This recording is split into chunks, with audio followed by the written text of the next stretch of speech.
I learned skills when I started flipping houses that made me tens of thousands of dollars in the short run, but lost me millions of dollars in the long run. Let me explain how.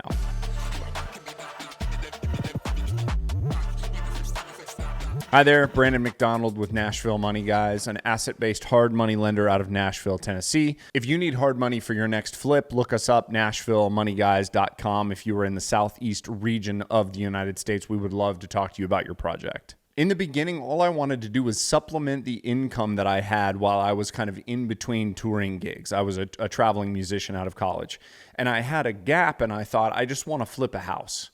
So the thought was never to turn this into something bigger than that one event right there, which was a single act of I want to find a house, buy a house, fix the house, sell the house, which thinking back is completely absurd because the entire learning curve that I had to go through to do that act one time would have been a complete waste if I would not have repeated it. Let me explain what I meant in the intro when I said I learned skills that made me tens of thousands of dollars but lost me millions. On the very first house, I did what most people I think do, which is I'm going to use my nights and weekends and I'm going to become a tradesman. I'm going to learn how to be a carpenter, be a tile guy, be a painter, be a flooring guy, install cabinets, demo the wall where the lady had driven her car through the back of the garage, which is literally, that was my first deal. The reason the house didn't sell was the lady had I don't know what ended up happening, but she had literally driven her car off the back of like a 4-foot tall embankment on the back of her house, which had pushed the brick out. And everybody who looked at it was like, this looks terrifying. And I, being ignorant, said, it doesn't look that bad. I'm sure I can fix this thing and it's going to be super cheap. So what did I do? I didn't learn how to hire subcontractors and learn how to get estimates and learn about bookkeeping processes and learn about sales funnels and learn about marketing. What I did was learn how to use a 4-inch angle grinder to cut through brick and to go to Home Depot to rent tools to repair the back of this garage. So that's what I mean when I say that I learned skills that in the short run benefited me greatly, but in the long run cost me millions, because I got stuck in the trap of this like infant/toddler real estate investor for way too long. The truth is, I'm a very capable tradesman. I enjoy working on houses, and so it's very satisfying for me to get in and do certain work.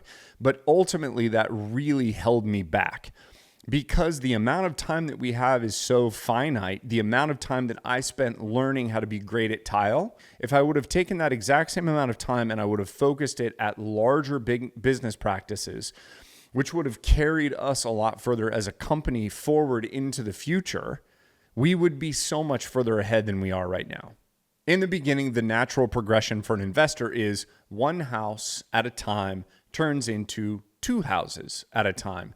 And what I realized was I can do 2 houses at a time because I'm still making phone calls to the other subcontractors. And where does Brandon's work schedule fit into this whole workflow? And then just so happened to find another great deal. And so now it's 3 houses at a time, right? You see what I'm saying, right? Like I am literally just becoming a tradesman inside of my own projects. So you guys can all see where this is going. I've only got so much time, right? I can only lay so much tile in a week. And I became the limiting factor inside the business when we got to 3 deals at a time. It's fairly easy to get to a 6-figure income flipping houses. And when I say easy, what I mean is like once you've kind of got the bases covered and you're actually creating some deal flow, it's relatively easy. But what's very difficult is then transitioning into the next step, which is going from 100K earned to $1 million earned in a year, because the mentality is completely different. You don't see the CEO of like Coca-Cola going down on the bottling line and like whatever, putting poison in the Coke. I don't know what they do. That's somebody does that along the line somewhere. Don't sue me, bro. I'm just kidding. Sort of. We all go, oh yeah, of course they're not going to do that. They have people that do that. But what's interesting as a small business owner is why don't we do that? Why don't we go, oh, there needs to be processes and systems and people in place to handle that thing. So this all boils down to what is the most important thing that you can possibly be doing, and what are the important skills that, rather than learning how to like get a really smooth coat of drywall on the wall and like get really good with a paint roller and understand all that kind of stuff, what are the skills that you should learn rather than that? We're going to talk about it. Maybe not all comprehensively in this video, and the truth is I'm still figuring it out myself, because we've gone from 0 to 100,000 and from 100,000 to 1,000,000, but what we haven't done is gone from 1,000,000 to whatever the next phase is. The truth is, for the three of us, which if you don't know why I keep saying we, I'm not schizophrenic. If you're just listening to this, I have two business partners and have since 2009. We started out as a company who was flipping houses. We did 400 or so rehabs and new construction houses in the greater Nashville area over the last 15 years. And we have recently started transitioning over into a hard money lending company. And part of that transition has been a realization that, truthfully, the three of us are good at creating jobs for ourselves. We're good at becoming the vice presidents of different sectors of the business. What we are not good at is becoming people who sit in the owner's box. And I don't know what that is, but with Nashville Money Guys, ultimately that is the goal. The ultimate goal is to set up a business in a way and to work on the functions within that business so that we have people, not because it's some vanity thing of I want to sit in the owner's box. What it means is that we have selected people that are so much better in their areas than we would be. Because no matter what, you and I are the limiting factor inside of our business. So like you may be fantastic at bookkeeping, but if you're fantastic at bookkeeping, the odds are you're not going to be an amazing salesperson, because for some reason, nerds and introverts do not make fantastic salespeople. I don't know why. Fantastic salespeople typically have like cardboard boxes full of receipts floating around the trunk of their car, right? You get me? I can hear you already saying, but I only want to do one house at a time. Like, I'm not interested in doing a bunch of houses. I like my job. I want to keep my job. So what I would say is, okay, you are already going to have to learn certain skills. So why would you not learn the skills that translate into a business that is more scalable? So that like 10 hours that you want to spend a week, what if that 10 hours was the absolute concentrated, juicy goodness of a money-making, just absolute like machine, rather than you being like really good at paint? You know what I'm saying? We all have limited time, so why not distill this down and figure out what the best return on that time can possibly be? At its core, when it comes to houses, the best use of your time is generating leads and making offers. And it's like that for any business. So the first thing that needs to be basically handled is lead generation and making offers. So creating this machine that is basically getting inbound calls. It's truthfully very easy to do, but the vast majority of people don't do it. Why? Well, it's the same reason that I should have been making this video 4 days ago, but then we were like, well, we're gonna go out on the boat, and then there was cake, and I had a lot of cake, and then I wanted to nap. But the whole function of me making this video is to both help and educate people, but it's to drive business. Because if you're flipping houses and you're in the southeastern part of the United States, I want you to know that Nashville Money Guys provided value to you, so that maybe you go check out our website, NashvilleMoneyGuys.com, and you look into what we're all about as a lender, so that we can handle that side of your business, which is also one of the funny things that in the beginning, I wish I would have understood. There's an entire segment of the business that is very difficult to understand and comprehend and is very scary, and that is raising money for deals. If you have a good deal, I hate to say this, there are plenty of people that other than us that will fund your deals. That entire segment can be handled if you focus on lead generation and making offers. And the reason I keep saying making offers is because of this. In the beginning, somebody asked me this: what is the close rate you have based on the number of offers that you make? And I remember thinking back, it's probably 90%. Like, it's very rare that I'm making an offer on something that we're not actually getting. I'm talking about in the very early days before I was with the other guys. I flipped houses for a few years before them. And they were like, that's terrible. And I said, I don't understand. What are you talking about? I close 90% of the deals that I make offers on. And they said, no, you're not making offers that are aggressive enough. And I was actually going back and looking at some of the deals that I had done and looking at like purchase and sales prices. The reason I was able to be so successful and close 90% of those deals was because I was paying way more than other people would have, because I knew for a fact that I had the time to paint and to tile and to install cabinets and to put in countertops, et cetera, et cetera, et cetera. I was basically giving the people who were selling the house on the front end my labor. That's what I was doing. This change is inevitable. Very few people just go and like slowly buy houses over time. Eventually, you do not want to be the one that's at the house doing the manual labor. So why not just cut that part out altogether and figure out the other skills, the core skills that are more important to running a business that's bigger? Because you say you want to do one house, right? But what if I said, hey, I've got a deal. Purchase price is $150,000, needs $50,000 in work, and it's worth $500,000 when it's fixed up. Like, I just got this smoking deal in my pocket, but you've already got one going. What are you going to say? You're going to say, I'll figure it out. I'll figure it out. Because there's so much meat on the bone there, right? Yeah, you would. That's the point of all this. Those deals exist. Like, that's a phenomenal deal. But deals that are worth you learning the skills of what it takes to actually build a flipping business and bypassing the like tool belt phase that I went through as a house flipper in the beginning, that it took me way too long to get out of. So what did we move into as we kind of restructured our business for the second phase, which was a business that at points would have 20 houses at a time going. So between flips and new construction. And then we've also got deals that are coming in that we're processing new flips, new loans, new wholesale deals, new land deals, new, whatever those things were. How did we eventually grow that business to go from me with a paint roller and tile one house at a time into something that could do 20 houses at once?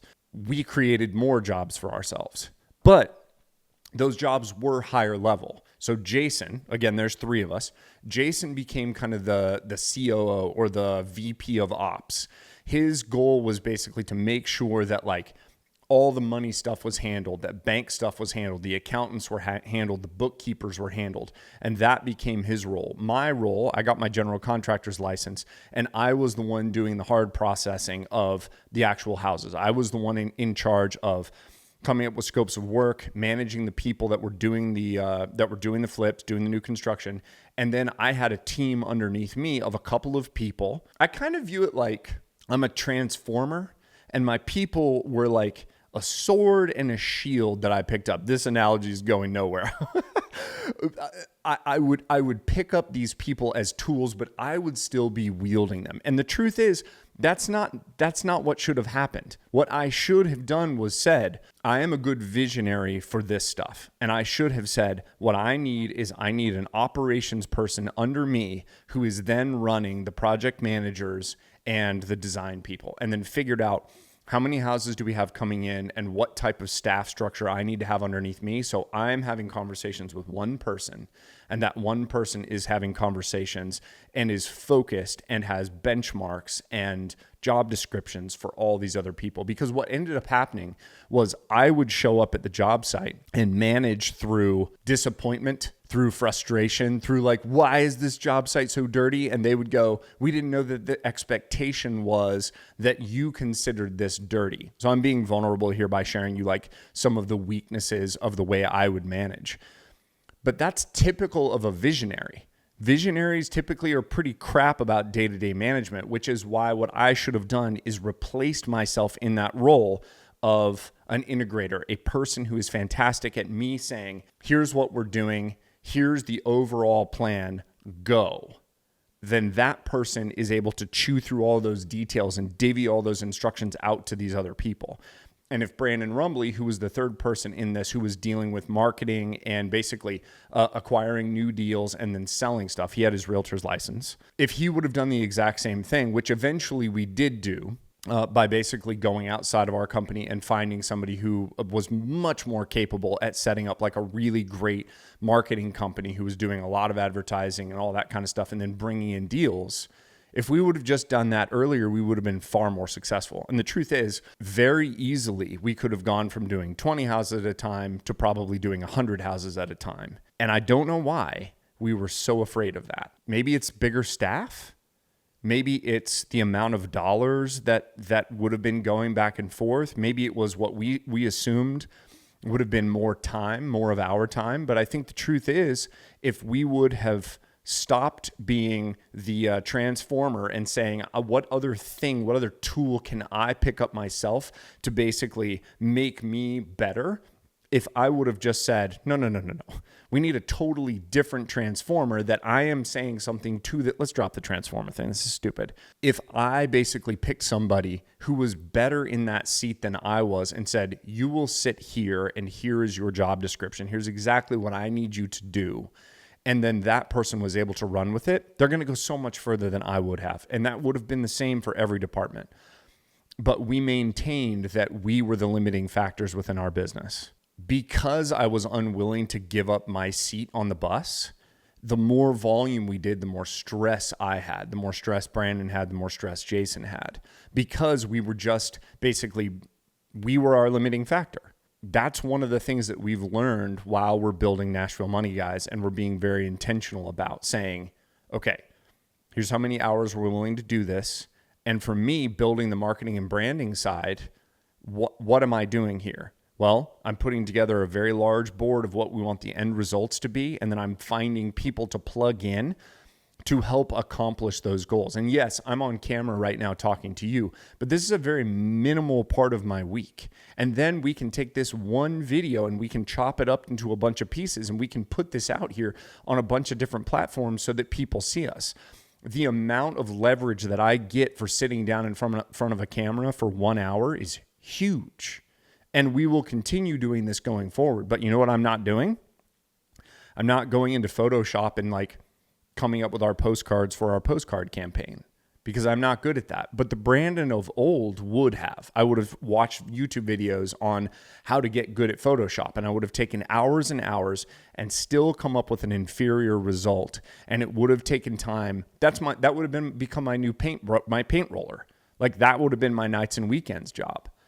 But what I've figured out is leveraging other people's skills and talents and being intentional about the path, setting up an organization chart, setting up the marketing chart that we have that I want to basically create, and then plugging those people in so that my job is the essence of my skill set and the most important time that I can take, and then pushing the go button so that we can just crank the volume on all of this stuff as things go forward.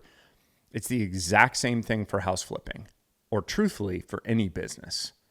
Recognizing what the most important factors are within that business for growth, figuring out your skill set within the business, and then replacing yourself if you are not the actual core person for that thing. Just remembering, if you were trying to build Coca-Cola, you're not the one on the bottling line putting the caps on the bottles, right? It can be done, and if you want to grow it, it must be done.